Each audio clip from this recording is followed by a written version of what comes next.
Everyone, from Elon Musk to NASA, is selling us a dream, a future where millions of us live in cities on Mars. But what if I told you the scientists who've studied this the longest have reached a quiet, devastating conclusion? The dream of colonizing Mars isn't just difficult, it's likely impossible. And the reasons why will change how you see Earth forever. You know, there's something deeply romantic about the idea of becoming a multi-planetary species. I mean, we've all seen those stunning images of Mars rovers rolling across the rusty landscape. We've watched SpaceX rockets landing themselves with balletic precision.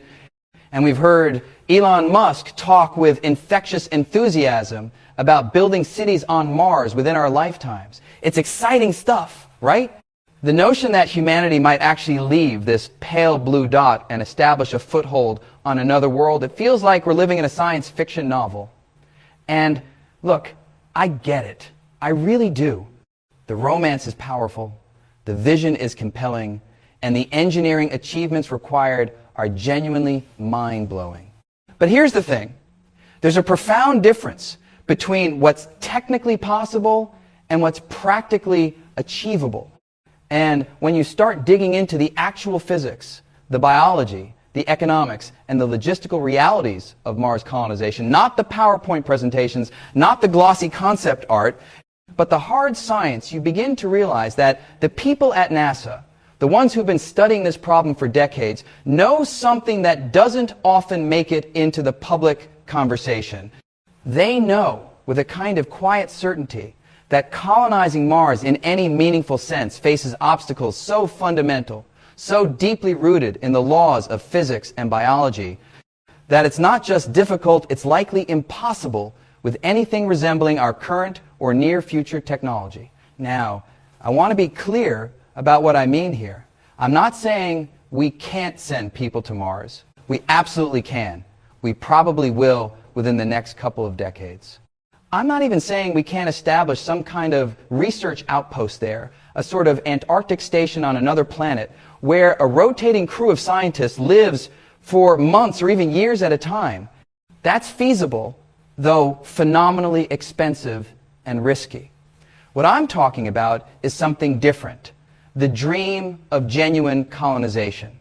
Self-sustaining cities. Thousands or millions of people living their entire lives on Mars, having children there, building an independent economy, creating a backup civilization for humanity. That vision, the vision that captures imaginations and drives much of the popular enthusiasm for Mars, faces challenges so severe that the people who understand the details best, including many at NASA, are deeply skeptical it will ever happen. And yes, I know how that sounds. It sounds like pessimism. Like I'm raining on humanity's parade. Like I'm one of those naysayers who probably would have said the Wright brothers would never fly, or that we'd never reach the moon. But that's not what this is about. This is about understanding the actual constraints we're dealing with. Constraints that aren't a matter of insufficient willpower or limited imagination, but rather fundamental features of how the universe works. So let me take you through this carefully, because the story of why Mars colonization is so much harder than it seems is actually a fascinating journey through physics, biology, psychology, and the basic realities of what it takes to keep human beings alive in one of the most hostile environments we could possibly choose. Let's start with something that might seem simple, getting there. Right off the bat, we hit our first major obstacle, and it's one that's surprisingly hard to overcome. You see, Mars is far, really far. Now, when you look up at Mars in the night sky, when it's at opposition and shining bright and orange, it doesn't seem that far. It's right there, you know? But the distance between Earth and Mars varies wildly depending on where both planets are in their orbits. At its closest approach, which happens roughly every 26 months, Mars is about 35 million miles away. At its farthest, it's around 250 million miles away. And here's what's critical. Even at that closest approach, the journey takes somewhere between 6 to 9 months using current propulsion technology. 6 to 9 months. Let that sink in for a moment. That's not a quick hop. That's not like the 3-day journey to the moon. It's longer than the International Space Station crews typically spend in orbit. And during that entire journey, your colonists are exposed to cosmic radiation at levels that simply don't exist on Earth or even in low Earth orbit. I mean, the Earth's magnetic field and atmosphere protect us from the worst of the radiation that's constantly streaming through space, high-energy particles from the sun, cosmic rays from distant supernovae and other cosmic events. On the ISS, you're still within Earth's protective magnetosphere, so you get some shielding, but once you leave that protective bubble and head out into interplanetary space, you're exposed to radiation levels that are, well, fantastically dangerous. Now, let me give you some numbers here, because the scale of this problem is important to understand.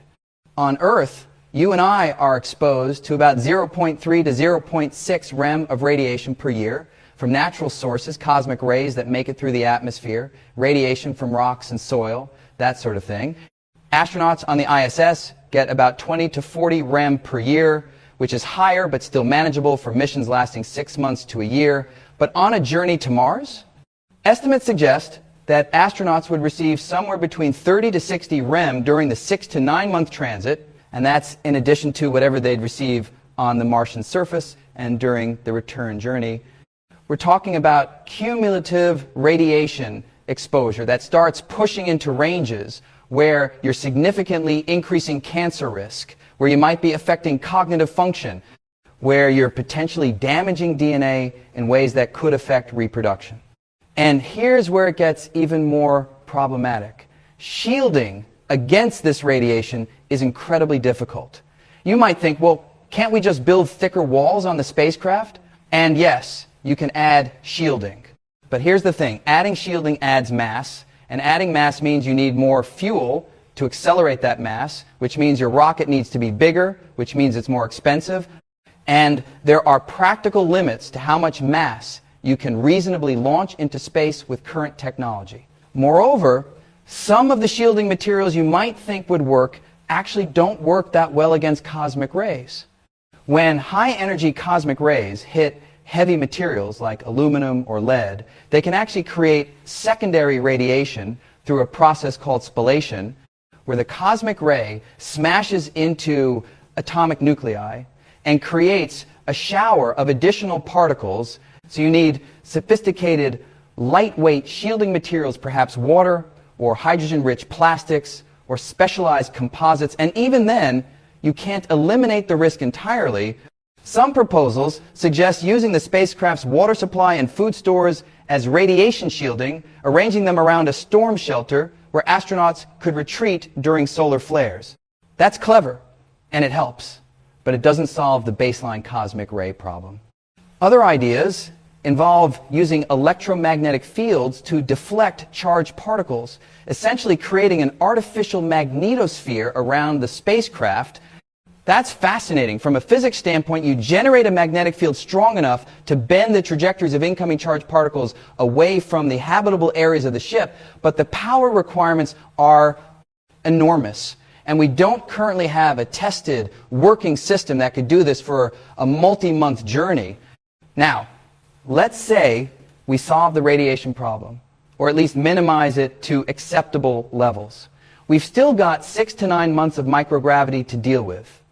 And microgravity, or more accurately, the absence of significant gravitational force, does really unpleasant things to the human body. Astronauts on the ISS lose bone density at a rate of about 1% to 2% per month. Their muscles atrophy. Their cardiovascular systems weaken because the heart doesn't have to work as hard to pump blood when there's no gravity pulling it down toward your legs. Their immune systems become compromised. Fluid redistributes throughout the body, causing that puffy-faced look you see in orbital photos and putting pressure on the optic nerves, which can lead to vision problems. Some astronauts develop something called visual impairment, intracranial pressure syndrome, where the fluid pressure around the brain increases and actually changes the shape of their eyeballs. We make astronauts exercise for 2 hours a day on the ISS using specially designed treadmills and resistance machines just to slow down the deterioration of their bodies. But even with that rigorous exercise regime, astronauts return to Earth significantly weakened. They have to undergo months of rehabilitation to regain their previous level of function. And that's after 6 months in space. A Mars mission transit out, time on the surface, transit back could easily be 2 to 3 years. The effects would be even more severe. Now, you might be thinking, what about artificial gravity? Can't we just spin the spacecraft? And that's a great question, because yes, in principle, we could. If you rotate a spacecraft, the centrifugal acceleration, though physicists prefer the term centripetal force, keeping you pressed against the rotating structure, could simulate gravity. The problem is to create a comfortable level of artificial gravity without making people nauseous from the Coriolis forces, which arise because different parts of the rotating system are moving at different velocities. You need either a large radius of rotation or a relatively slow spin rate. Ideally, you'd want a radius of at least 30 to 50 meters with the habitable areas arranged in a ring or torus configuration. That's a big structure, much bigger than anything we've ever built in space. SpaceX's Starship, for example, is about 9 meters in diameter. To create artificial gravity, you'd need to connect 2 starships with a long tether and spin them around their common center of mass, or you'd need to build a much larger structure in orbit before beginning the journey to Mars. Both of those approaches add tremendous complexity, cost, and risk to the mission. And as far as I know, while these concepts have been studied extensively on paper, we've never actually tested a rotating artificial gravity system with humans in space. It's one of those ideas that sounds straightforward in theory, but is fiendishly difficult in practice. So let's say we solve the radiation problem and the microgravity problem. We've built some kind of sophisticated spacecraft with adequate shielding and artificial gravity. Our intrepid colonists make it through the 6 to 9 month journey and arrive at Mars. Now they face an entirely new set of challenges, and these are the ones that really keep NASA scientists up at night. Mars is not a friendly place. I mean, it's not friendly at all. The average temperature is about minus 80 degrees Fahrenheit, though it can get up to a balmy 70 degrees at the equator in the summer and plunge to minus 200 degrees at the poles in winter. The atmosphere is about 100 times thinner than Earth's, composed mostly of carbon dioxide with traces of nitrogen and argon. There's essentially no oxygen. The atmospheric pressure at the surface is about 0.6% of Earth's sea level pressure, which is roughly equivalent to the pressure you'd experience at an altitude of 100,000 feet on Earth, well above the Armstrong limit, the altitude where water boils at body temperature. If you were to step outside without a pressure suit, your blood wouldn't literally boil, but the water in your tissues would start to vaporize. You'd lose consciousness within 15 seconds due to lack of oxygen, and you'd be dead within a couple of minutes. And it gets worse. Mars has no global magnetic field. It lost that billions of years ago when its molten core solidified. Without a magnetic field to deflect the solar wind, the stream of charged particles constantly flowing out from the sun, and without a thick atmosphere to absorb radiation, the Martian surface is bathed in radiation levels that are, again, deeply problematic for long-term human habitation. On the surface of Mars, you'd receive an estimated 20 to 40 rem per year, depending on your latitude and the solar activity level. That's roughly 50 to 100 times more radiation than you'd get on Earth, and it's happening continuously. So right off the bat, your colonists can't go outside without wearing a full pressure suit. Not just any pressure suit, but something quite sophisticated, essentially a personal spacecraft with its own life support system, radiation shielding, heating and cooling, power supply, and communication equipment. And here's the thing about pressure suits. They're incredibly constraining.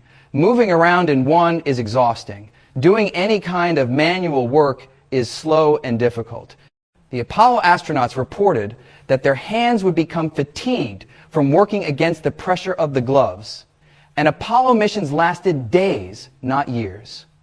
Imagine trying to build and maintain a colony where you need to suit up for hours every time you want to work outside, where every task takes 3 times as long as it would on Earth, where a torn glove or a broken seal could kill you. This means that your colony needs to be largely enclosed. Your colonists would spend the vast majority of their time inside pressurized habitats, probably buried under several meters of Martian regolith, the dusty, rocky soil to provide radiation shielding. They'd be living in what amounts to underground bunkers with only occasional carefully managed excursions to the surface. Does that sound like the exciting vision of Mars cities with domed structures and people walking around in the red desert? It's not. It's more like living in a submarine, except the submarine is buried on Mars and you can never leave. Now let's talk about resources, because here's where the economics start to become truly daunting. A Mars colony would need to be as self-sufficient as possible, because shipping supplies from Earth is phenomenally expensive. With current launch costs, it's roughly $50,000 to $100,000 per kilogram to get something to low Earth orbit, and significantly more to get it to Mars. Even with SpaceX's goal of dramatically reducing launch costs through reusability, we're still talking about thousands of dollars per kilogram. A single person needs about 2 kilograms of water per day, about 1 kilogram of food per day, plus oxygen, plus spare parts, plus medicine, plus all the equipment needed to survive and work. Multiply that by dozens or hundreds of people, multiply it by months and years, and you're talking about a supply chain that costs billions or even trillions of dollars to maintain. So the colony needs to produce its own water, oxygen, food, and eventually manufacturing capabilities. Water exists on Mars, locked up in ice deposits at the poles and in the subsurface. That's the good news. The bad news is that extracting and purifying that water requires energy, lots of it. You need to heat the ice, which might be mixed with or covered by regolith, extract the water vapor, condense it, and purify it. Similarly, you can produce oxygen through electrolysis of water, splitting H2O into hydrogen and oxygen using electricity, or by processing the CO2 in the Martian atmosphere through a reaction that requires high temperatures and catalysts. All of this requires power. And power on Mars is challenging. Solar panels work, but they're less efficient than on Earth because Mars is about 1.5 times farther from the Sun, which means it receives only about 44% of the solar energy per unit area that Earth receives. Moreover, Mars is prone to dust storms, sometimes global dust storms that can last for months, which dramatically reduce the amount of sunlight reaching the surface. You'd need nuclear reactors, probably multiple redundant systems to ensure a reliable power supply. And while we have nuclear reactor technology that could work on Mars, deploying it, maintaining it, and dealing with the waste products adds yet another layer of complexity and risk. Growing food on Mars is equally problematic. The Martian regolith isn't soil in any meaningful sense. It lacks organic matter. It's full of perchlorates, toxic chemical compounds, and it has no microbial life to help break down organic material and recycle nutrients the way Earth's soil ecosystem does. You need to either bring soil from Earth, which is absurdly impractical, or create an artificial soil equivalent through extensive processing of the regolith, adding nutrients, adjusting pH, and introducing Earth microorganisms to create a functioning soil ecosystem. And you'd need to do all of this in pressurized greenhouses with carefully controlled atmospheres, temperatures, and humidity levels. Some experiments, like the Mars Desert Research Station simulations on Earth, have shown that it's possible to grow certain crops in Martian simulant regolith if you add nutrients and water, but the energy requirements are substantial, and you're certainly not feeding a colony of thousands on hydroponically grown lettuce. You need calorie-dense staple crops, wheat, rice, potatoes, and you need to grow them in sufficient quantities to sustain your population. The agricultural infrastructure required to do this on Mars would be immense. Let me give you a sense of scale here. A person needs roughly 2,000 to 2,500 calories per day, depending on their activity level. To provide that through agriculture, you need approximately 100 to 200 square meters of growing space per person, assuming reasonably efficient crop production. For a colony of just 1,000 people, that's 100,000 to 200,000 square meters, 10 to 20 hectares of pressurized, climate-controlled greenhouse space. And that's just for basic nutrition, not accounting for crop failures, the need for variety, or the production of fibers and other plant-based materials. Building and maintaining that much controlled growing area on Mars would be an engineering project orders of magnitude larger than anything we've done in space. Now, here's where things get really interesting in a somewhat dark way. Let's imagine that we somehow solve all these technical challenges. We develop better propulsion systems that reduce transit time and radiation exposure. We build rotating spacecraft with artificial gravity. We establish power systems and resource extraction on Mars. We create the agricultural infrastructure. We've got a functioning outpost with, say, a few hundred people living there. We're not at a self-sustaining colony yet, but we're on our way. What happens to those people psychologically? This is an area where NASA has done extensive research, and the results are sobering. Humans are incredibly social creatures, evolved to live in communities with rich sensory environments, natural light, fresh air, varied landscapes, the sounds of nature, the ability to step outside without putting on a suit. We're also creatures of Earth's environment in ways that are easy to take for granted. We evolved under Earth's gravity, breathing Earth's atmosphere, eating Earth's food, surrounded by Earth's microbiome. Studies of people living in extreme isolation, Antarctic researchers, submarine crews, people in isolation experiments show that even highly motivated, carefully selected individuals begin to experience significant psychological stress after months of confinement. They develop sleep disorders. They experience depression and anxiety. They have interpersonal conflicts that can escalate dangerously in confined spaces. They miss the sensory richness of normal life, the smell of rain, the feel of wind, the sight of trees and grass and animals, the ability to just go for a walk without planning and preparation. Now imagine that, but the confinement is not for months, but for years or even a lifetime. You're in an underground habitat on Mars. You can't go outside without suiting up. When you do go outside, you're surrounded by a barren, reddish-brown landscape that's utterly lifeless and hostile. There are no birds, no insects, no plants, no flowing water. The sky is a butterscotch color during the day and black at night, with Earth visible only as a bright star. You can communicate with Earth, but there's a time delay anywhere from 4 to 24 minutes each way, depending on where Earth and Mars are in their orbits, so you can't have a real conversation. You can't call your family and talk to them in real time. You're truly isolated in a way that no human has ever been isolated before. And if you're part of the colonization effort, you can't leave. The return window to Earth only opens every 26 months, and the journey back would take another 6 to 9 months. If you decide you can't take it anymore, if you develop a severe psychological condition, if you just desperately miss Earth, tough luck, you're stuck for at least 2 years, and realistically, probably longer, given the logistics of organizing a return mission. The question that NASA psychologists have been grappling with is this: can humans remain psychologically healthy under those conditions? And if so, for how long? And what kind of support structures would be needed to maintain mental health? The research suggests that it's possible, but it requires very careful selection of individuals, extensive psychological support, excellent group dynamics, meaningful work that provides a sense of purpose, regular contact with Earth, even if it's time-delayed, recreational activities, and probably some kind of pharmaceutical intervention for many people. But here's the troubling part. We're talking about maintaining mental health for a mission duration of a few years. What about people who are born on Mars and spend their entire lives there? What does that do to human psychology? We simply don't know, because we've never done it. There's also a biological question that's even more fundamental. Can humans reproduce successfully on Mars?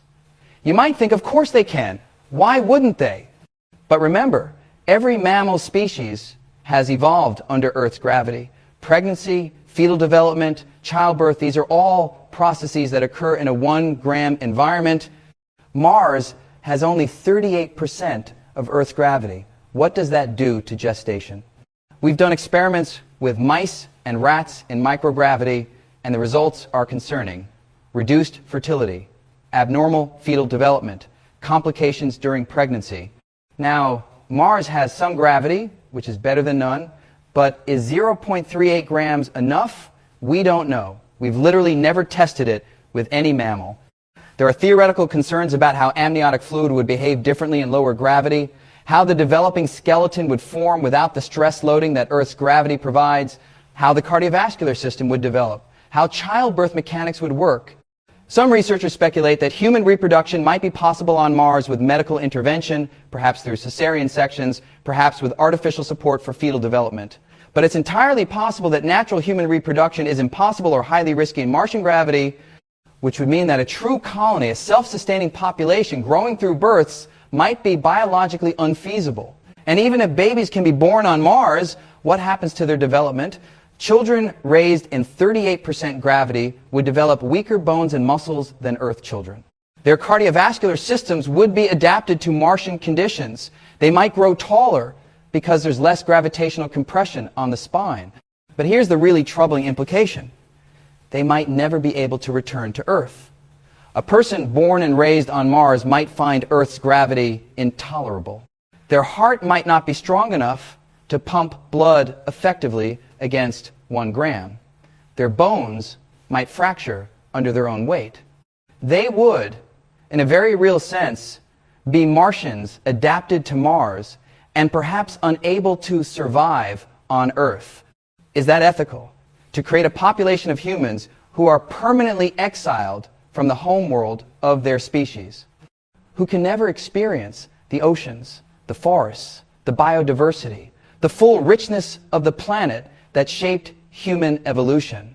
That's a profound moral question, and it's one that deserves serious consideration before we start talking casually about Mars colonization. Now, let's talk about economics, because ultimately, this is where many of the practical objections crystallize. Everything I've described so far, the spacecraft, the radiation shielding, the propulsion systems, the surface habitats, the power systems, the resource extraction, the greenhouses, the medical facilities, the psychological support, all of this costs money, enormous amounts of money. The Apollo program, which landed 12 people on the moon for a few days each, cost about $280 billion in today's dollars. And the moon is 3 days away, not 6 months. The moon has no atmosphere to complicate landings. The moon is close enough that you can evacuate someone back to Earth within days if there's an emergency. Mars is vastly more challenging. Estimates for a crewed Mars mission, just sending a handful of people there and bringing them back, range from $100 billion to over $1 trillion, depending on whose estimates you believe and what assumptions you make about technology, development, and launch costs. But that's just for a mission. To establish a colony, you'd need to repeat those missions dozens or hundreds of times, sending equipment, supplies, and people. You'd need to build the infrastructure on Mars, which would require massive cargo missions. You'd need to maintain a constant flow of support from Earth until the colony becomes truly self-sufficient, which could take decades. Some economists have estimated that establishing a self-sustaining colony of even 1,000 people on Mars could cost anywhere from $1 trillion to $10 trillion spread over several decades. Where does that money come from? Government space programs have limited budgets. NASA's entire annual budget is around $25 billion, roughly 0.5% of the federal budget. Even if you tripled NASA's budget and dedicated all of it to Mars colonization, you'd be spending $75 billion per year, which means it would take 15 to 150 years just to accumulate the necessary funds at the lower and upper estimates. And that's assuming no other space priorities, no other NASA missions, no Mars Science Laboratory, or James Webb Space Telescope, or International Space Station. Private companies like SpaceX argue that they can do it more cheaply through innovation and reusability, and I don't doubt that they can reduce costs compared to traditional aerospace contractors. But there's a limit to how much costs can be reduced when you're fighting against the fundamental physics of escaping Earth's gravity well, surviving in space for months, and building infrastructure on another planet. Even if SpaceX or other companies could cut costs by a factor of 10, which would be extraordinary, you're still talking about hundreds of billions to trillions of dollars. And here's the economic reality. There's no obvious financial return on this investment. The moon, at least, has helium-3 inches, its regolith, which some people speculate could be valuable for future fusion reactors, and it has potential as a staging ground for further space exploration. Mars has, well, it's got scientific value, certainly. Understanding Mars helps us understand planetary formation, climate science, the potential for life elsewhere in the universe. But in terms of resources that could be profitably extracted and returned to Earth, there's nothing on Mars that's valuable enough to justify the cost of going there and bringing it back. The energy costs alone make it prohibitive. Some people argue that Mars could be valuable for its position, that it could serve as a staging ground for asteroid mining or for missions to the outer solar system. That's true, but it's a chicken and egg problem. You need a reason to build the Mars infrastructure first, and if the reason is to enable other space activities that are themselves not profitable, you haven't solved the economic problem. Others suggest that the value of Mars colonization is insurance backing up human civilization in case something catastrophic happens to Earth. And I understand that argument. If there's an asteroid impact, or a nuclear war, or a climate catastrophe, or some other existential risk that makes Earth uninhabitable, having a population on Mars means the species survives. That has value, even if it's not measured in dollars. But here's the thing. If we're worried about existential risks to humanity, there are much more cost-effective ways to address them. We could spend a fraction of the money it would take to colonize Mars on asteroid detection and deflection, on nuclear disarmament, on climate change mitigation, on pandemic preparedness, on building bunkers and survival infrastructure right here on Earth. A colony on Mars would be so dependent on Earth for resources and support for so many decades that it wouldn't actually function as a backup civilization unless it could become self-sufficient. And achieving self-sufficiency is the hardest part of the whole problem. So when you add up all these factors, the radiation exposure during transit, the effects of microgravity during the journey, the hostile Martian environment, the resource requirements, the psychological challenges, the biological uncertainties, and the economic realities, you start to understand why many people at NASA, people who've devoted their careers to space exploration, are privately skeptical that large-scale Mars colonization will happen anytime soon, if ever. Now, I want to be careful here. I'm not saying we shouldn't explore Mars. I'm not saying we shouldn't send humans there. The scientific value of having geologists, biologists, and other researchers on Mars able to make real-time observations and decisions would be immense. A small research outpost on Mars, analogous to Antarctic research stations, makes perfect sense as a long-term goal. It would be incredibly expensive and risky, but it's the kind of thing that a concerted international effort could potentially achieve. What I am saying is that the dream of Mars as a second home for humanity, as a place where thousands or millions of people will live and work and build a new civilization, that dream crashes against the hard realities of physics, biology, and economics in ways that are very difficult to overcome. The challenges aren't just engineering problems that can be solved with enough cleverness and resources. Some of them are fundamental constraints imposed by the nature of Mars itself, by the vast distances in the solar system, by the way human bodies and minds work, and by the basic economics of moving stuff between planets. And here's what really troubles me. When we oversell Mars colonization, when we make it sound like a straightforward project that just needs sufficient willpower and funding, we risk setting up a major disappointment. We risk diverting resources and attention from more achievable goals. We risk creating a generation of space enthusiasts who become disillusioned when the promised Mars cities don't materialize. And perhaps most importantly, we risk not having honest conversations about what we could actually accomplish in space, what would genuinely benefit humanity, and how to prioritize our limited resources. So what are the alternatives? Well, if the goal is to become a multi-planetary species in some sense, there might be intermediate steps that are more achievable. We could focus on the moon, which is much closer, which we could reach and return from much more quickly, and where we could learn many of the lessons of living on another world with a much shorter supply line back to Earth. The moon's resources, particularly water ice at the poles, could potentially support a growing presence and might even be economically viable if we develop space-based industry and refueling infrastructure. We could focus on creating better Earth orbit infrastructure, larger space stations, manufacturing facilities, maybe eventually rotating habitats with artificial gravity where people could live comfortably for years. That sounds less exciting than Mars, but it might be more practical and could support a much larger population in space than a Martian colony could for the foreseeable future.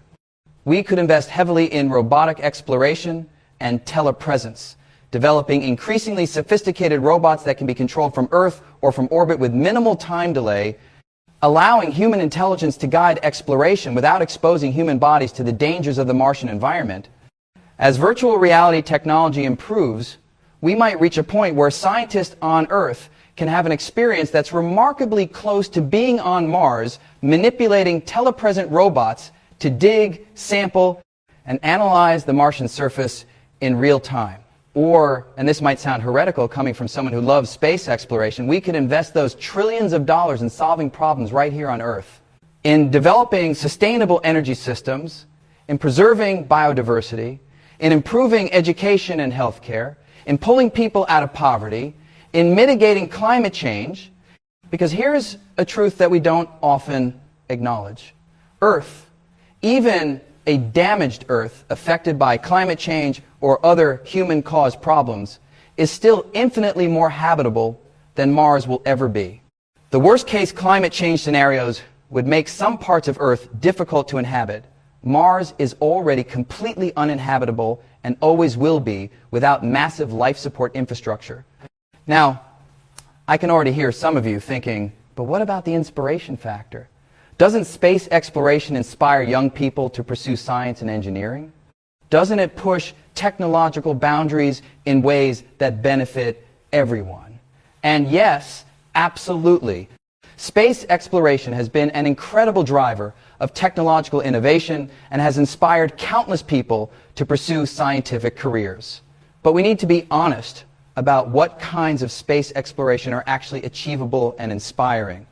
If we promise Mars cities and deliver nothing, or if we deliver a tiny outpost that's nothing like what was promised, that's not inspiring, it's demoralizing. What might be truly inspiring is an honest assessment of what we can do, followed by a systematic effort to do those things brilliantly. If we said, we're going to establish a permanent human presence on the moon within 20 years, develop the technology to mine lunar resources, build rotating space habitats in Earth orbit that can house thousands of people comfortably, send crewed missions to Mars to explore and do science, and push the boundaries of what's possible in space, robotics, and telepresence, that would be an inspiring, achievable vision that could genuinely advance humanity's presence in space. The people at NASA know all of this. They've run the numbers, they've studied the problems from every angle, and they understand the constraints better than almost anyone. When you talk to them privately, many will express enthusiasm for Mars exploration, but deep skepticism about Mars colonization, at least with anything resembling our current understanding of the challenges involved. They know that the physics doesn't suddenly become more accommodating because we want it to. They know that the biology doesn't conveniently adapt just because we're determined. They know that the economics don't magically work out because we find the vision inspiring. And yet, publicly, there's pressure to maintain enthusiasm, to not discourage the dreamers, to keep the vision alive, because that's what maintains public interest and political support for space exploration. So you get this strange disconnect where the public conversation is full of optimistic timelines and grand visions, while the technical papers and private conversations among experts are much more cautious. What I hope you're starting to see is that this isn't about pessimism versus optimism. It's about honest assessment versus wishful thinking. It's about the difference between what's theoretically possible, which includes an enormous range of things that violate no laws of physics, and what's practically achievable with realistic resources, time frames, and technology. And when you look at Mars colonization through that lens, when you really examine the details, rather than the inspiring PowerPoints, the picture that emerges is one of a goal that's extraordinarily more difficult than the public narrative suggests. But here's what's fascinating. Understanding why Mars colonization is so hard actually makes you appreciate Earth more. It makes you realize how improbably perfect our home planet is for supporting complex life. The fact that we have liquid water in abundance, an oxygen-rich atmosphere, a protective magnetic field, a climate that's stable on human timescales, a rich biosphere, gravity that's perfect for our biology, all of these things aren't guaranteed. They're the result of a specific set of planetary characteristics and a long history of coevolution between life and the planet's systems. Mars had water once, might have had a thicker atmosphere, might have been more hospitable billions of years ago, but it lost those things, and now it's a frozen desert that would kill you in minutes without protection. When you truly understand what it would take to make Mars habitable, even in the most limited sense, you start to see Earth not as a rock we should be eager to leave, but as an incredibly precious and rare haven in a universe that's largely hostile to life as we know it. And maybe, just maybe, that realization should make us think more carefully about how we treat this planet, how we preserve its systems, and whether colonizing Mars should really be the priority when we haven't yet figured out how to sustainably inhabit the one planet we know for certain can support us. So as we move forward in this exploration, I want you to think about this question. Given all the challenges we've discussed, given the physics and biology and economics of it all, what should humanity's relationship with Mars actually be? Should we still pursue colonization despite the obstacles, or should we adjust our goals to something more realistic? And what does our Mars obsession tell us about ourselves, about our dreams, our fears, and perhaps our unwillingness to fully commit to solving problems here at home? Hold those questions, because we're just getting started.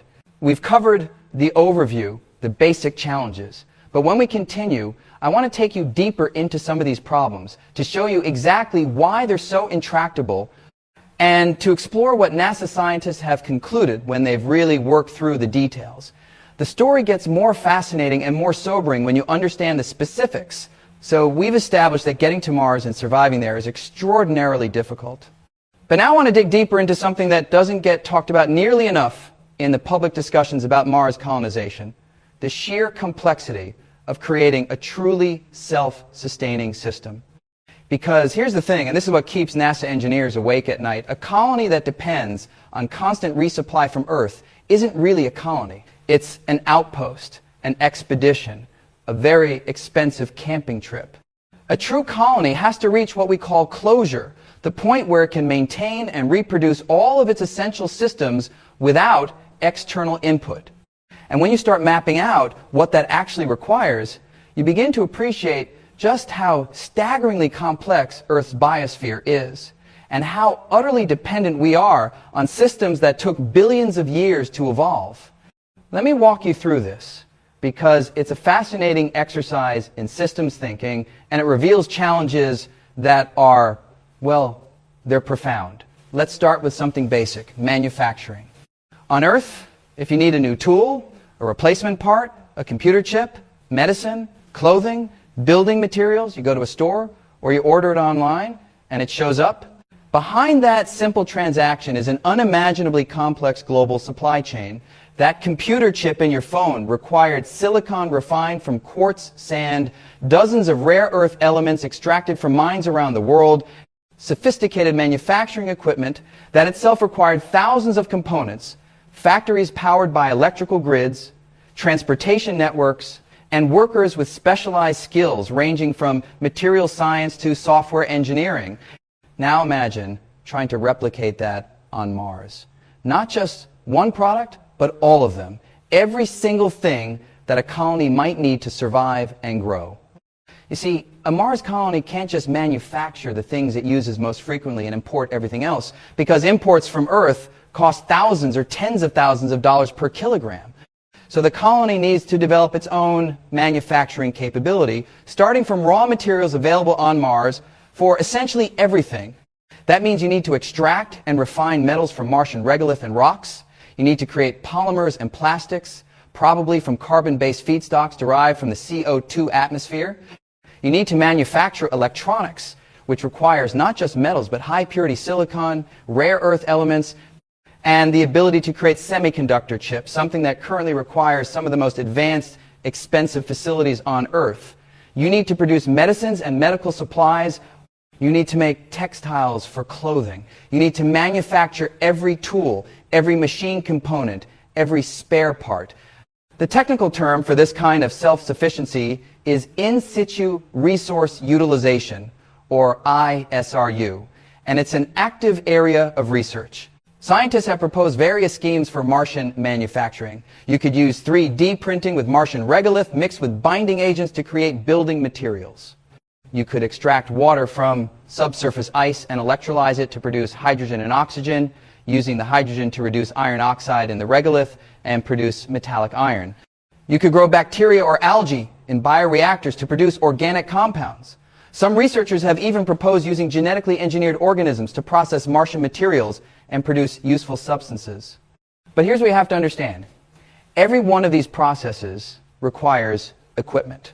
Drills, furnaces, chemical reactors, bioreactors, 3D printers, power systems, filtration equipment, storage tanks, piping, pumps, sensors, control systems.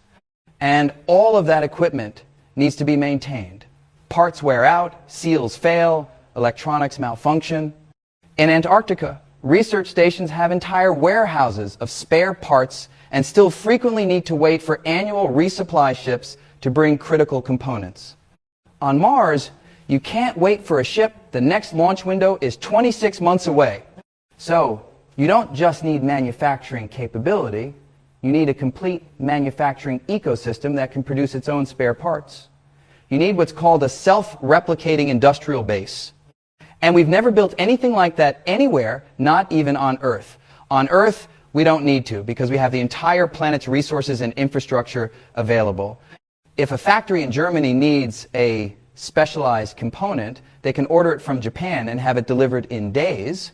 On Mars, you're isolated. Some researchers have tried to calculate what's called the minimum viable population for a self-sustaining colony, the smallest number of people with the necessary diversity of skills to maintain all essential systems. Estimates range wildly from a few hundred to tens of thousands, depending on your assumptions about automation, stockpiled supplies, and acceptable risk levels. But even the most optimistic estimates suggest you need at least several hundred people with an enormous range of expertise: mechanical engineers, electrical engineers, chemical engineers, materials scientists, computer scientists, physicians, surgeons, dentists, agricultural specialists, biologists, geologists, and so on. And here's a challenge that's almost philosophical in nature: knowledge maintenance. You know, on Earth, we maintain our civilization's knowledge base through a vast network of universities, research institutions, books, databases, and most importantly, through communities of specialists who pass their expertise to the next generation. A Mars colony would need to maintain that knowledge base with a much smaller population. What happens if your only neurosurgeon dies? What happens if the three people who really understand the nuclear reactor are all on the same surface excursion when there's an accident? How do you ensure continuity of critical knowledge when you can't fall back on specialists from Earth? Some people propose bringing extensive digital libraries, video tutorials, AI systems that can provide expert advice. That helps, but there's a limit to what you can learn from a screen when you're facing a novel problem. Real expertise comes from years of experience, from mentorship, from the accumulated wisdom of a professional community. A Mars colony would be constantly at risk of losing critical capabilities simply because there aren't enough people to maintain expertise in all necessary domains. Now let me bring up something that sounds almost mundane, but is actually quite troubling: waste. On Earth, we take for granted that waste disappears. You flush a toilet, throw something in the trash, pour something down a drain, and it goes away. But of course, it doesn't really disappear. It goes into sewage treatment systems, landfills, recycling centers, or in many places, directly into the environment. These systems work because Earth has a vast biosphere that can break down and recycle most organic waste, and because we have the space and resources to deal with what we can't break down. On Mars, there is no biosphere. There are no bacteria in the soil that will decompose your organic waste. There are no rivers to carry away sewage, no rain to wash things clean, no natural recycling. Every molecule of waste that your colony produces stays in your habitat unless you deliberately do something with it. And you can't just dump it outside because you'll need those molecules. Water, carbon, nitrogen, phosphorus, these are all precious resources on Mars that you'll need to recycle with near perfect efficiency. So you need a complete closed-loop life support system. Water from urine and sweat needs to be purified and reused. Feces need to be processed to recover water, nitrogen, and other nutrients while safely handling any pathogens. CO2 that colonists exhale needs to be scrubbed from the air, and that carbon needs to be reintroduced into the food production system, probably by piping the CO2 into greenhouses where plants can use it for photosynthesis. Organic waste from food preparation needs to be composted or otherwise broken down to produce fertilizer for the agricultural systems. On the International Space Station, they've achieved about 90% water recycling efficiency, which is impressive, but not enough for a fully closed system. That remaining 10% means you need constant resupply. For a Mars colony to be truly self-sufficient, you need to push that to 98% or 99% recycling efficiency, and you'd need to do it not just for water, but for all the essential elements of life. And here's where it gets really intricate. Earth's biosphere doesn't just recycle matter, it produces thousands of trace compounds that are essential for life, but are needed in tiny quantities. Vitamins, hormones, trace minerals, micronutrients, many of these are produced by microorganisms, by plants, by the complex interactions in a functioning ecosystem. When you try to create a closed artificial ecosystem, you discover that maintaining all these trace balances is phenomenally difficult. Biosphere 2, the famous sealed ecosystem experiment in Arizona in the early 1,990 seconds, ran into all sorts of unexpected problems. Oxygen levels dropped mysteriously. Trace gases accumulated. The concrete structure was absorbing CO2, throwing off the carbon balance. Morning glory vines took over. Most of the vertebrate species died. And that was here on Earth, with a structure you could walk out of if something went wrong, with experts just outside who could analyze problems and bring in supplies. Imagine debugging those kinds of problems on Mars, where you can't open a door and step outside to take a break, where you can't call in an outside expert who can physically visit, where if your closed ecosystem fails, people die. The engineering tolerances you'd need, the monitoring systems, the ability to identify and correct problems before they become catastrophic. It's a level of system complexity that we've honestly never achieved. Let me give you a specific example of how these complexities cascade. Let's say you're growing wheat in your Mars greenhouse to produce flour for bread. Sounds straightforward, right? But wheat is a crop that requires pollination. On Earth, that happens via wind and insects. On Mars, you have neither. So you need to either manually pollinate your wheat, which is incredibly labor intensive, or you need to bring Earth insects, probably bees, and keep them alive in your greenhouse. Okay? So now you're maintaining a population of bees on Mars. Bees need more than just wheat flowers. They need a diversity of plants for proper nutrition. So now your agricultural system has to include multiple plant species to support the bees. Bees also have fairly specific temperature and humidity requirements. They're susceptible to mites and diseases. They produce waste. They need to be managed by someone with beekeeping expertise. And if your bee colony collapses, as happens on Earth sometimes for reasons we don't fully understand, your wheat production is in trouble. Or take another example, medical care. A Mars colony would need to handle medical emergencies with limited resources and no possibility of evacuation to a proper Earth hospital. You'd need surgical facilities, medical imaging equipment, a pharmacy stocked with a wide range of medicines, blood supplies matched to your population, diagnostic equipment, and medically trained personnel. But medicines have shelf lives. They degrade over time, especially under radiation exposure. So you can't just bring a big stockpile and expect it to last for years. You'd need to manufacture pharmaceuticals on Mars. Pharmaceutical manufacturing is incredibly complex. Many medicines are produced by chemical synthesis, requiring multiple steps, each needing specific reagents, catalysts, temperature control, and purification. Others are biological products, antibiotics, insulin, vaccines that require growing organisms or cells in controlled conditions, then extracting and purifying the desired molecules. The facilities, equipment, and expertise needed to manufacture even a basic range of essential medicines would be substantial. And you'd need to do this while maintaining sterile conditions, quality control, and dealing with the limited resources available on Mars. Now, you might be thinking, well, these are just engineering problems. With enough time and money, we can solve engineering problems.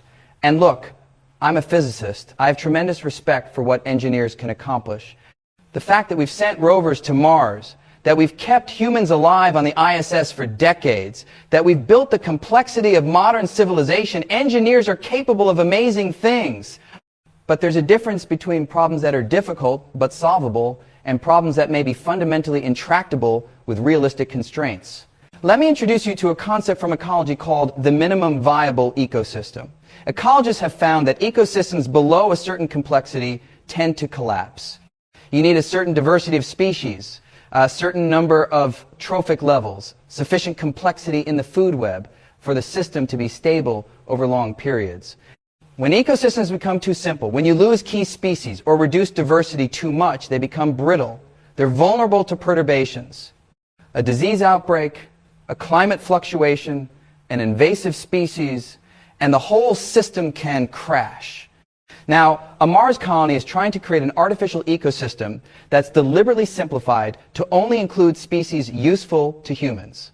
You're not bringing mosquitoes, poisonous plants, parasites, or the millions of other species that make up Earth's biosphere but don't have obvious utility. But in doing that simplification, you might be removing species that play roles we don't fully understand. On Earth, scientists keep discovering that species they thought were useless or even harmful turn out to have important ecological functions. The predators that keep herbivore populations in check, the decomposers that break down specific compounds, the symbiotic organisms that help plants acquire nutrients. The complexity of Earth's ecosystems exists for reasons, and when we try to create simplified artificial ecosystems, we often discover that we left out something important. Some scientists have proposed that we might need to bring Earth's entire soil microbiome to Mars, thousands of species of bacteria, fungi, and other microorganisms to create functioning soil for agriculture. But we don't fully understand how all those species interact, which ones are essential, how to maintain their populations in an artificial environment. It's a frontier of scientific research that we're still exploring. And speaking of things we don't fully understand, let's talk about the human microbiome. Your body hosts trillions of microorganisms, bacteria, fungi, viruses, particularly in your gut, on your skin, in your mouth. These organisms aren't just passengers. They're essential for your health. They help digest food, produce vitamins, train your immune system, protect against pathogens. The composition of your microbiome affects everything from your metabolism to your mental health. Studies have shown that astronauts' microbiomes change in space, generally becoming less diverse and less healthy. What happens to the human microbiome in a Mars colony? You're in a confined environment with a small population, which means limited microbial diversity. You're exposed to different radiation levels, eating different foods, living under different stresses. Your microbiome is going to change. Will it remain healthy? Will it provide the necessary functions? Can you actively manage and maintain a healthy microbiome in a Mars colony? We don't know. We're only beginning to understand how important the microbiome is for human health here on Earth. And then there's this troubling question: what happens to children? I mentioned earlier the concern about whether human reproduction is even possible on Mars given the reduced gravity. But let's assume it is. Let's assume babies can be born. Those children are going to grow up in an environment radically different from Earth. They'll be exposed to higher radiation their entire lives, which increases their lifetime cancer risk and could potentially affect their development.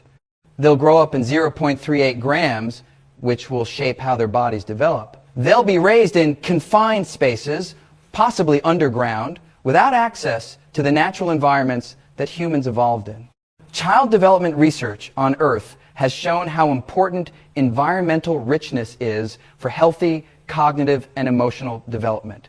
Children need space to run and play. They need exposure to nature, to sunlight, to varied sensory experiences. They need social interaction with a diverse group of people. They learn through exploration, through physical activity, through unstructured play. What happens to children raised in a confined Mars habitat? How does it affect their physical health, their cognitive development, their psychological well-being? We could try to provide simulated Earth environments, VR experiences of forests and oceans, artificial sunlight with the right spectrum, spaces designed for play. But is that enough? Or do humans need actual connection with Earth's biosphere, with the evolutionary environment that shaped us for healthy development? These aren't just abstract questions. If we're talking about establishing a permanent colony, we're talking about raising generations of children in these conditions, and we have a moral obligation to understand what that will do to them. Here's another layer of complexity that rarely gets discussed: cultural and social systems. Human societies require more than just the technical infrastructure to survive. They need governance, laws, conflict resolution, education systems, cultural institutions, recreational activities, art, music, social bonds. A Mars colony would need to develop all of this with a small, isolated population under constant stress.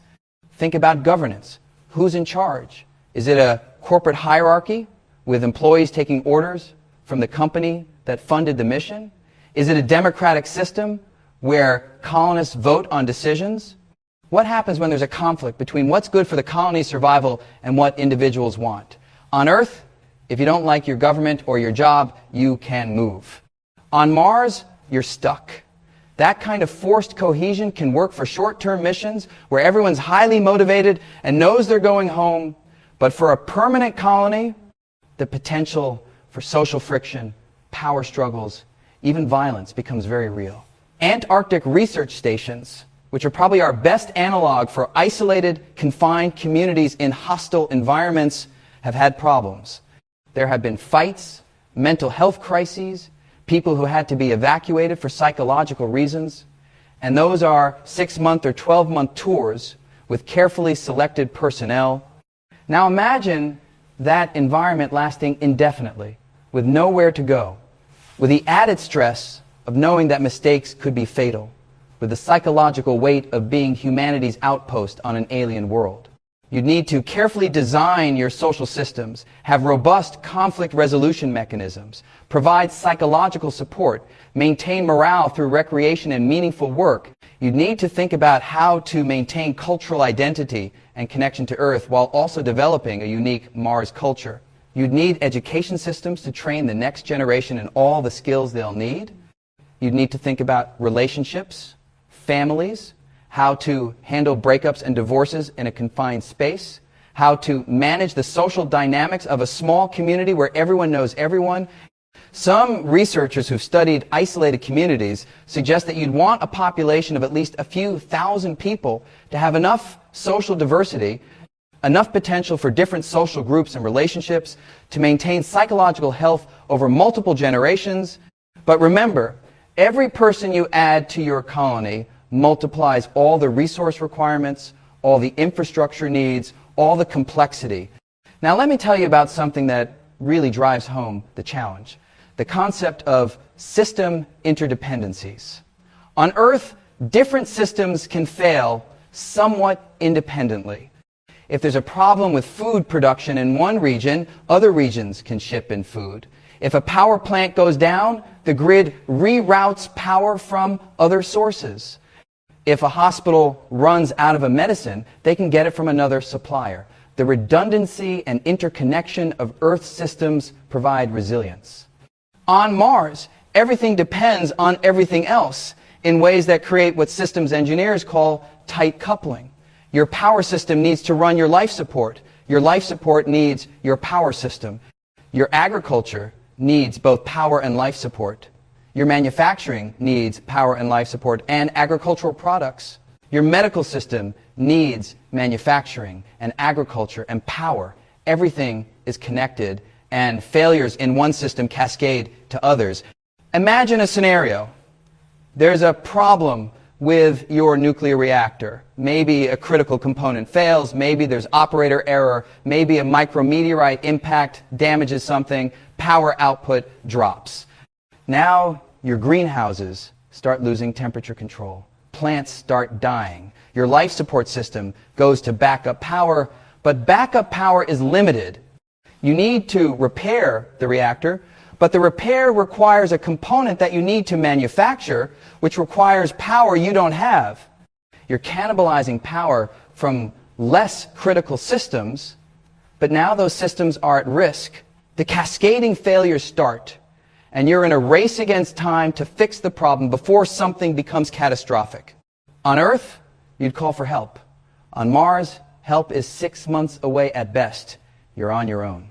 And in a tightly coupled system with minimal redundancy, which is what you have when you're trying to minimize costs and mass and complexity, these kinds of cascading failures are not just possible, they're almost inevitable over long enough timescales. NASA has done extensive studies on what's called loss of mission probability for Mars missions. Even for a simple flyby mission, go to Mars, orbit, come back, the probability of losing the crew to some kind of system failure is estimated at around 5% to 10%, depending on whose analysis you believe. For a surface mission lasting months, the risk is higher. For a permanent colony, over decades, the probability of a catastrophic failure approaches certainty unless you have truly extraordinary redundancy and resilience, which means more mass, more complexity, more cost. And here's something that really troubles me. We learn how to build reliable systems through failure. Edison tried thousands of filaments before finding one that worked for light bulbs. Early rockets exploded routinely.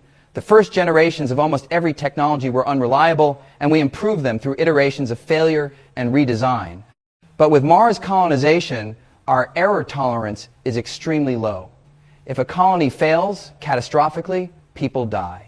If we lose several attempts to establish colonies, the political and financial support for continuing the effort could evaporate. We can't really afford the kind of trial and error learning that usually accompanies major technological developments.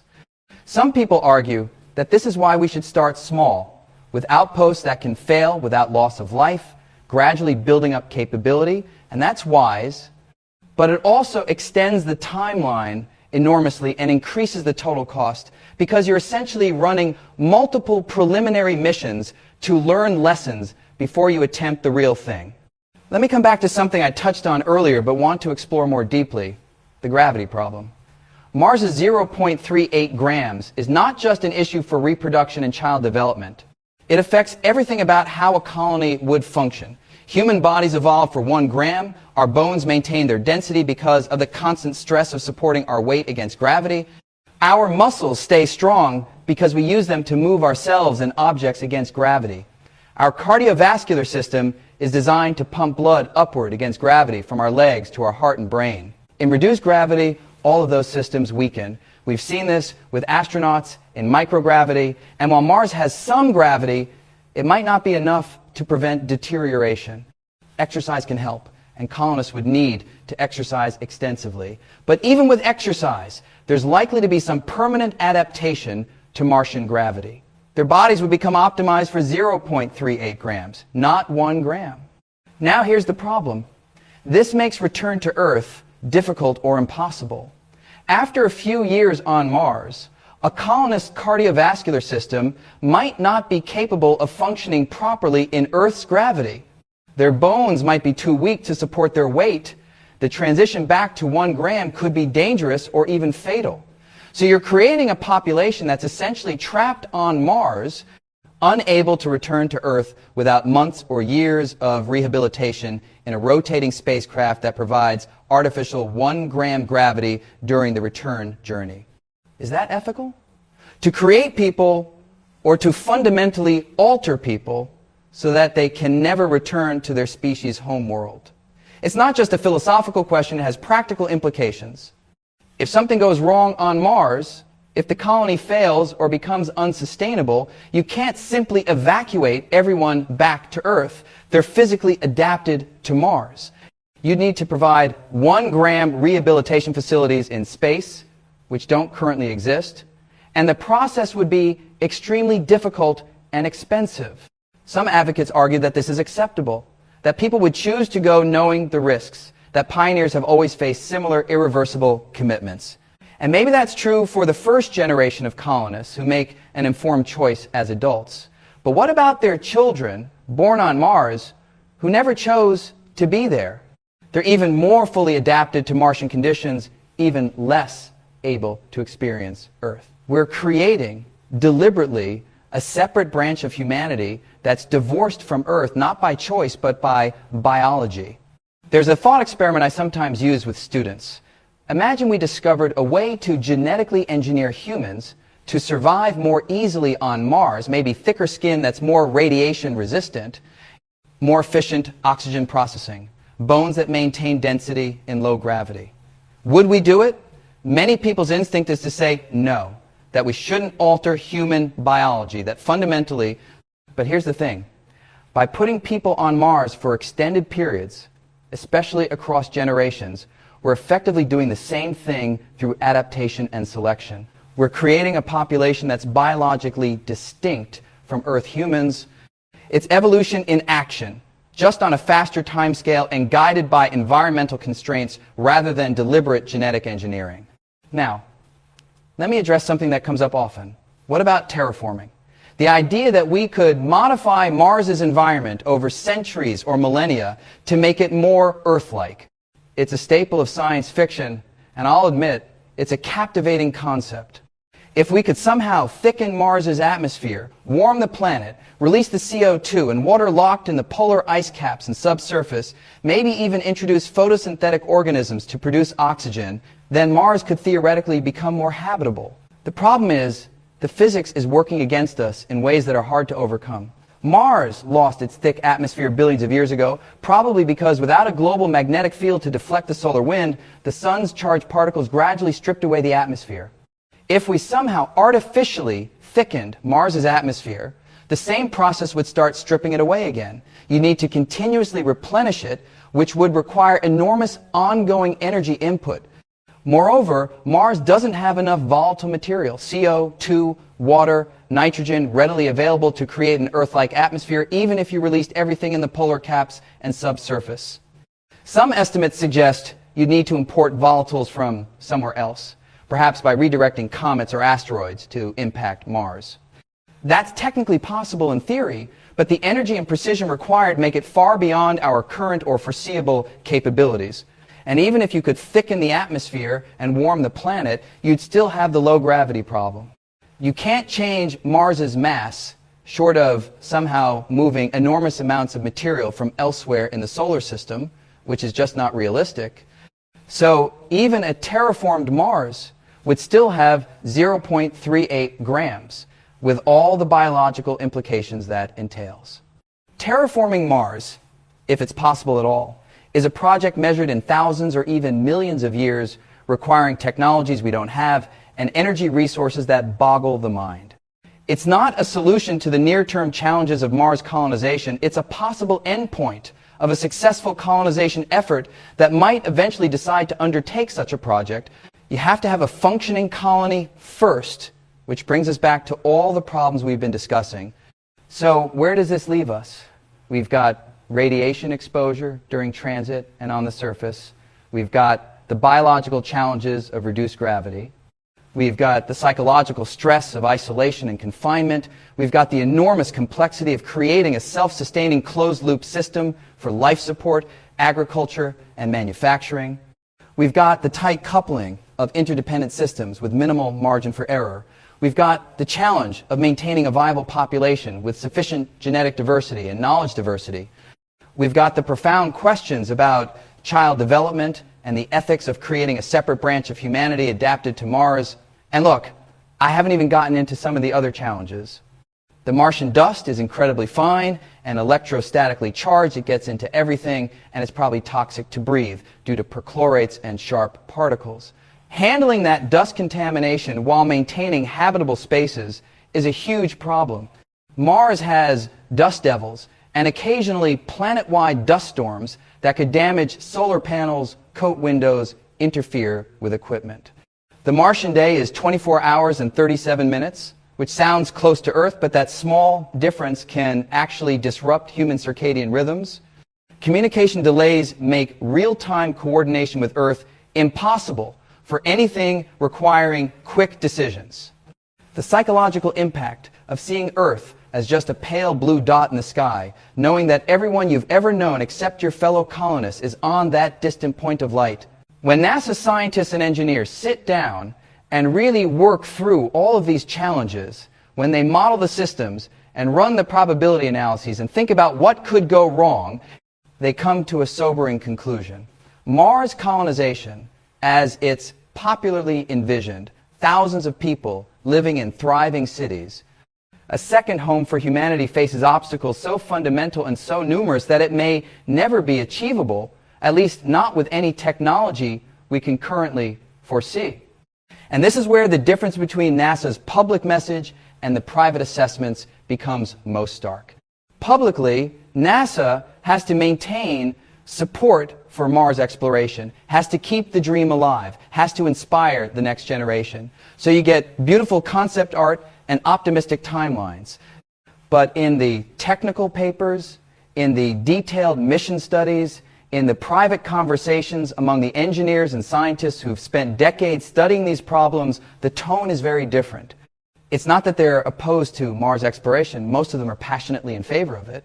It's that they understand the difference between sending humans to Mars for exploration and actually colonizing it as a self-sustaining outpost of humanity. The gap between those two goals is vast, and it's not clear that we have any realistic path to crossing it. We can probably send people to Mars within the next couple of decades for missions lasting months or maybe a couple of years. We can probably establish a research outpost similar to Antarctic stations with rotating crews of dozens of scientists living there for extended periods but with constant support from Earth. But a true colony, economically and logistically independent, capable of surviving if contact with Earth were cut off, that's a profoundly different challenge. One that may require technologies we haven't invented yet, resources we can't currently mobilize, and solutions to problems we don't yet know how to solve. So what does NASA actually think the future of Mars looks like? In the next part, I want to explore that question. Because here's the interesting thing. Even though many at NASA are skeptical about large-scale colonization, they still see tremendous value in Mars exploration and even in establishing a sustained human presence there. The question is, what form should that presence take? What are realistic goals versus science fiction fantasies? And what might we achieve on and around Mars that's actually worth the enormous investment and risk? The story gets more nuanced from here, because it's not about giving up on Mars, it's about getting realistic about what we can actually accomplish and what would genuinely benefit humanity. So we've laid out the challenges, we've explored why they're so intractable, and now I want to talk about what NASA actually envisions for our future with Mars. Not the simplified story that makes it into press releases, but the more sophisticated, nuanced vision that emerges when you talk to the people who've spent their careers thinking about this problem. Because here's what's fascinating. Even among those who are skeptical about large-scale colonization, there's still tremendous enthusiasm for Mars. It's just a different kind of enthusiasm based on different goals, different timelines, and a more realistic assessment of what's achievable. Let me start by introducing you to a concept that's become central to NASA's thinking, the sustained presence model. This is different from colonization. A sustained presence means maintaining continuous human activity on Mars, but not necessarily with the goal of creating an independent, self-sustaining civilization. Think of it more like our presence in Antarctica, where we've had continuous human occupation since 1956, but nobody pretends that Antarctica is self-sufficient or independent from the rest of humanity. Antarctica is actually a really useful model here, because the parallels are striking. It's a hostile environment where humans can't survive without technological support. It requires constant resupply from more hospitable regions. The people who live there are temporary residents, scientists, and support staff on rotations, not permanent colonists. And yet, our Antarctic presence has been enormously valuable for science, for understanding Earth's climate, for international cooperation, for pushing the boundaries of what humans can do in extreme environments. Now, Mars is obviously much more challenging than Antarctica. You can't just hop on a plane and be there in a few days. You can't breathe the air even with supplemental oxygen. The radiation environment is harsh. But the basic model of a research outpost with rotating crews, supported by ongoing logistics from Earth, focused primarily on scientific goals rather than colonization, that's something NASA sees as not just achievable, but genuinely worth pursuing. So what would that actually look like? Well, the current thinking involves several phases, each building on the previous one, each with specific objectives and realistic assessments of what's technically feasible.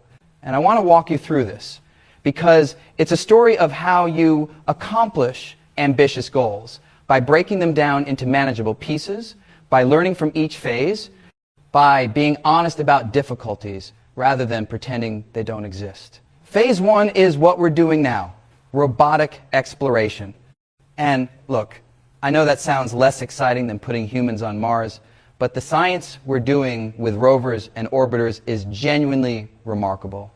Curiosity and perseverance have been exploring Mars, analyzing rock samples, searching for signs of ancient life, characterizing the geology and climate history.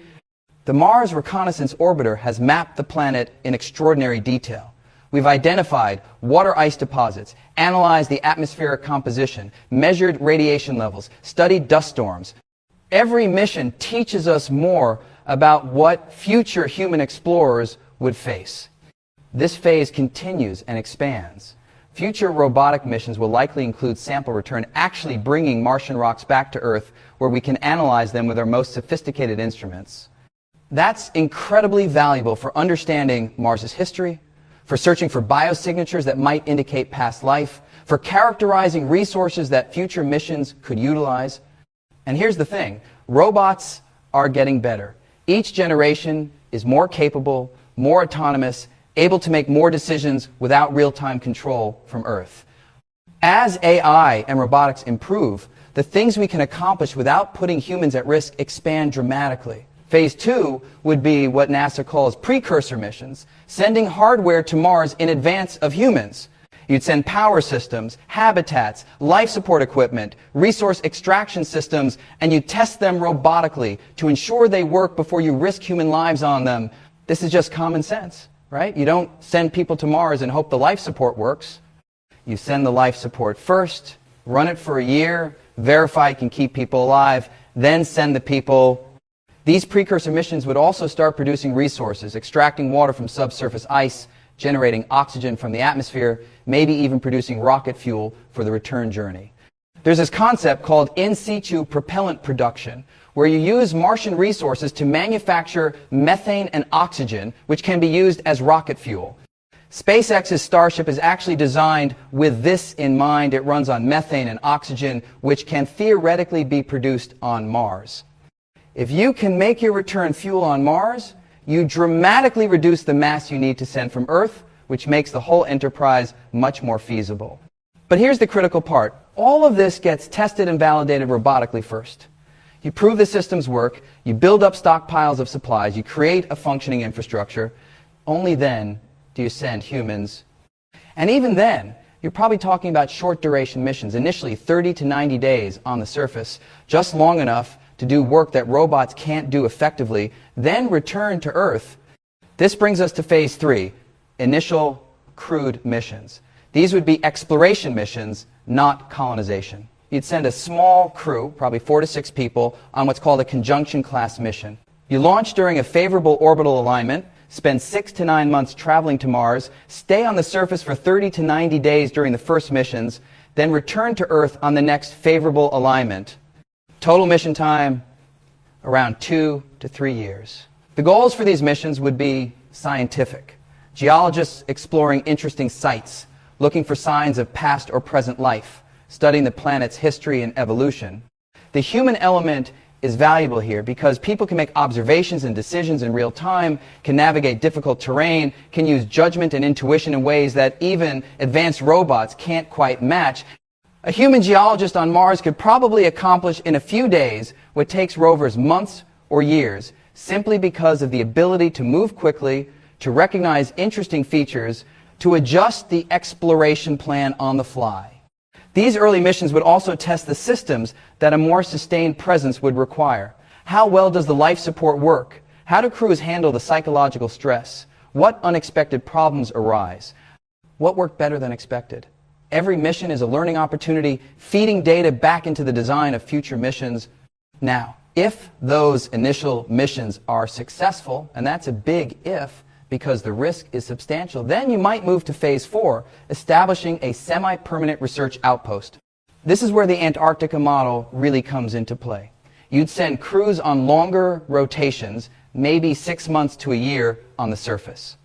You'd expand the infrastructure, add more habitats, more power systems, more scientific facilities.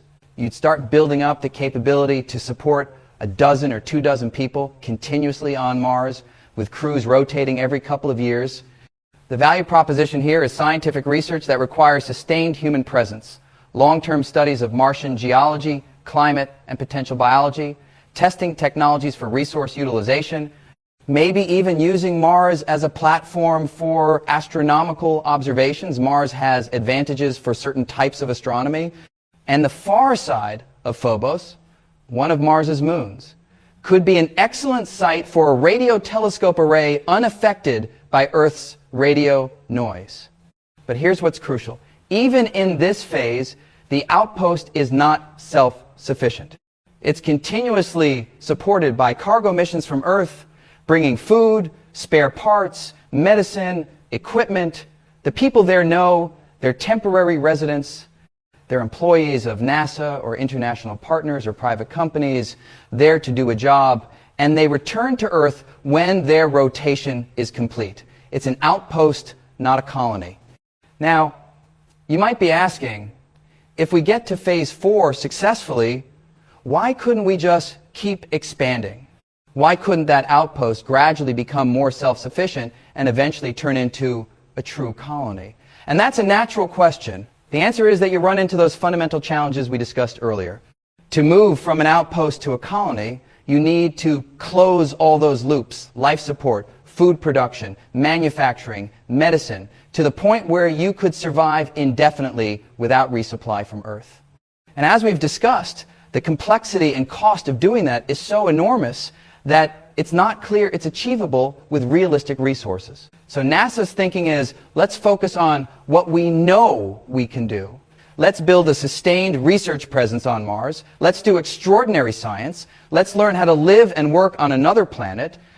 And let's not overpromise that this will inevitably lead to cities with millions of people, because it might not, and that's okay. A permanent research outpost on Mars would still be one of humanity's greatest achievements. Now, there's another branch of Mars-related activities that NASA is increasingly interested in, and it has to do with Mars's moons. Phobos and Deimos are tiny. Phobos is only about 22 kilometers across, Deimos even smaller. They're probably captured asteroids, and they're scientifically interesting in their own right. But they also have potential as operational bases. Here's why. Phobos orbits Mars every 7 hours and 39 minutes, staying close to Mars just 6,000 kilometers above the surface, but not actually on the surface. That means if you establish a base on Phobos, you don't have to deal with landing on Mars, you don't have to contend with the dust, and you're not on the surface receiving continuous radiation. Phobos itself provides some radiation shielding if you build into it. And from Phobos, you could teleoperate robots on the Martian surface with minimal time delay, just a fraction of a second, which means human intelligence guiding exploration without human bodies exposed to the Martian environment. This is what some researchers call the humans to orbit approach. You send people to Mars orbit or to Phobos. They control sophisticated robots on the surface in real time, getting all the benefits of human intelligence and decision making without most of the risk and cost of surface operations. The robots can go anywhere, do anything, while the humans stay in a safer, more controlled environment. And if something goes wrong, the humans can leave. They're already in orbit, not stuck on the surface waiting for a launch window. I find this approach really intriguing because it threads the needle between pure robotic exploration and full crewed surface missions. It acknowledges that humans add value, but it also acknowledges that keeping humans alive on the Martian surface is the hardest part of the whole endeavor. Why not let robots do what they do well, surviving harsh environments, while humans do what we do well, making intelligent observations and decisions? The technology for this kind of telepresence is improving rapidly. Virtual reality, haptic feedback systems, advanced robotics. We're getting to the point where someone operating a robot could have an experience that's remarkably immersive, almost like being there. And while there's certainly something lost compared to physically standing on Mars, there's also something gained: safety, lower cost, more flexibility, easier abort options if something goes wrong. Now let me pivot to something that doesn't get discussed much in the popular media, but is increasingly important in NASA's thinking: the role of the moon as a proving ground for Mars technologies. The moon is 3 days away, not 6 months. If something goes wrong, you can get people home quickly. If you need to send supplies or spare parts, it's a relatively quick mission. The moon is an ideal place to test technologies, to learn hard lessons, to shake out the problems before you attempt Mars. NASA's Artemis program is explicitly designed with this in mind. The goal is to establish a sustained presence on the moon, a lunar base, a lunar orbit station called Gateway, and to use that infrastructure to test Mars technologies: life support systems, radiation shielding, in-situ resource utilization, extracting water from lunar ice, producing oxygen from lunar regolith, habitat design, power systems, spacesuits. All of these can be tested on the moon, where the consequences of failure are much less catastrophic than they would be on Mars. There's even been discussion of using the moon as a construction and launch site for Mars missions. The moon's lower gravity means it takes much less energy to launch from the lunar surface than from Earth. If you could manufacture fuel and building materials on the moon, you could potentially assemble Mars spacecraft in lunar orbit, fuel them with lunar-derived propellants, and launch from there rather than from Earth. This is highly speculative and far in the future, but it illustrates how the moon and Mars strategies could be interconnected. The broader point is that Mars doesn't exist in isolation in NASA's planning. It's part of a larger vision of expanding human activity through the solar system, and each destination, moon, Mars, asteroids, eventually perhaps the outer planets, contributes to that vision in different ways.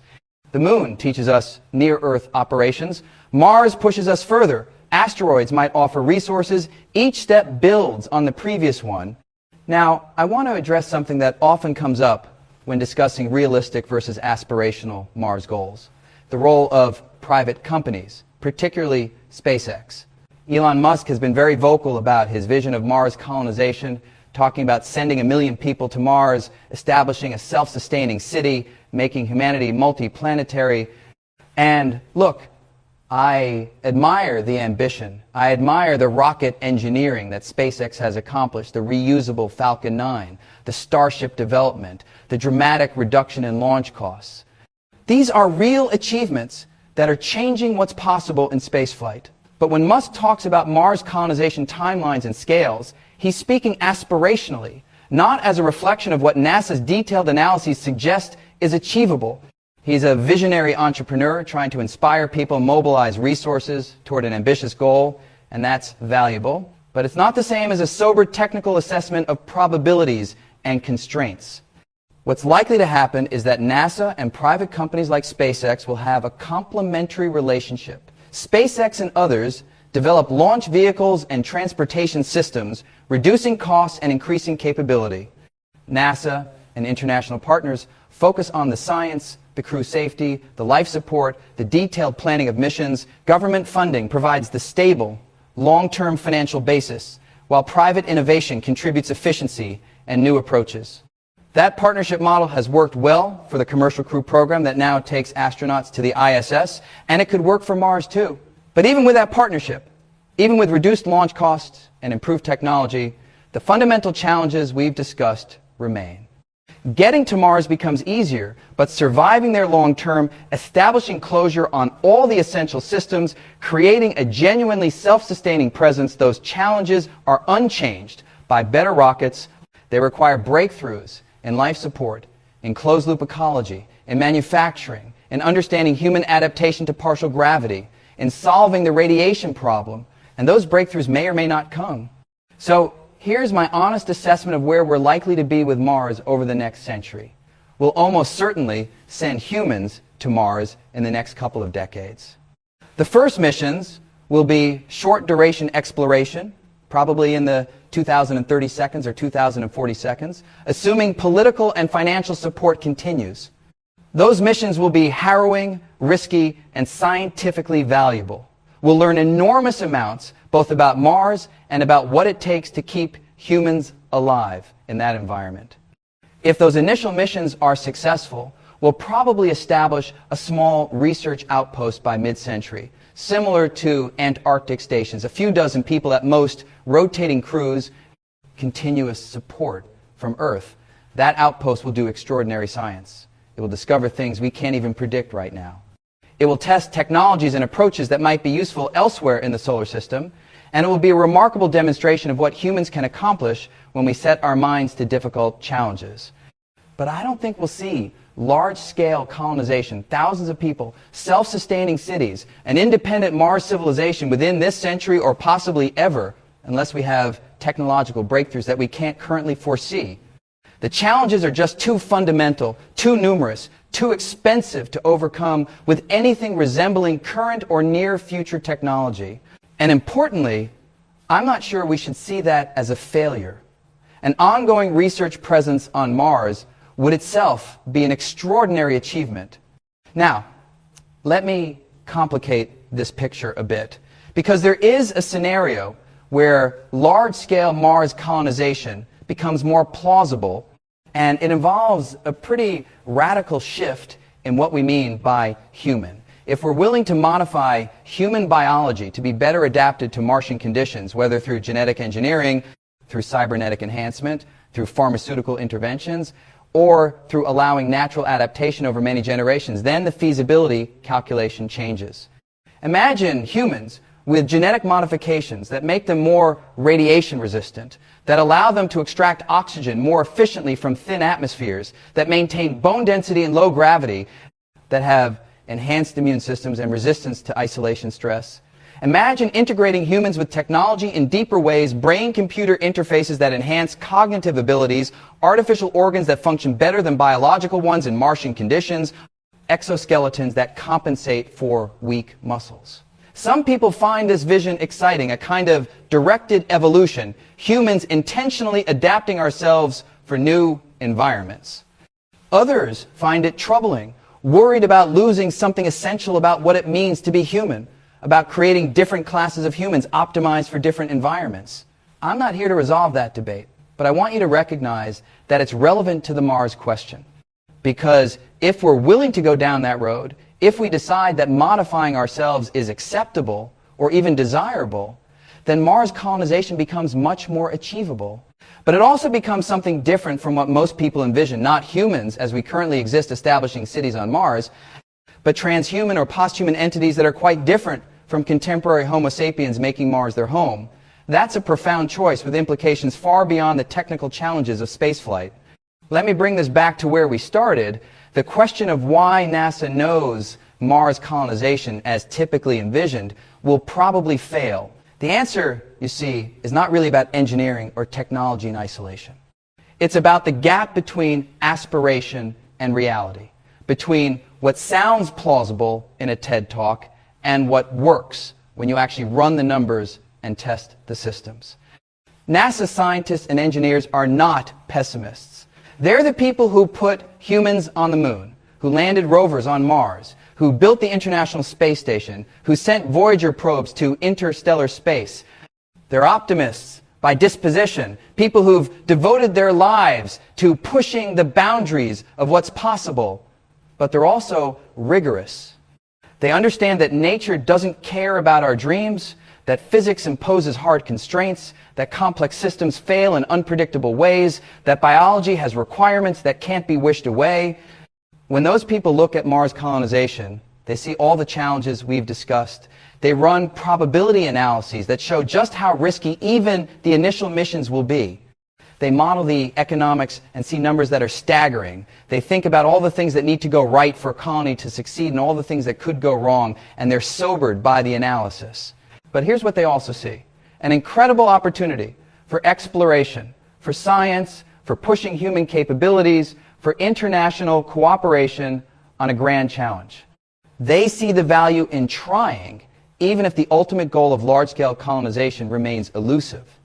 They see that having a sustained presence on Mars, even a modest one, would transform our understanding of planets, of life, of our place in the cosmos, and they see something else, something that I think is really important, the process of attempting Mars exploration, even if we never establish a large colony, drives innovation that benefits us here on Earth. The life support technologies, the closed-loop recycling systems, the renewable energy solutions, the advances in medicine and psychology and human performance, all of these have applications on Earth. Working on the Mars problem makes us better at solving terrestrial problems. You know, there's a philosophical question lurking here. Why are we so attracted to the idea of Mars colonization in the first place? I think part of it is deeply human, the desire to explore, to expand, to not be confined to one place. We're a species that migrated out of Africa to populate every continent on Earth. The drive to expand our horizons is part of who we are.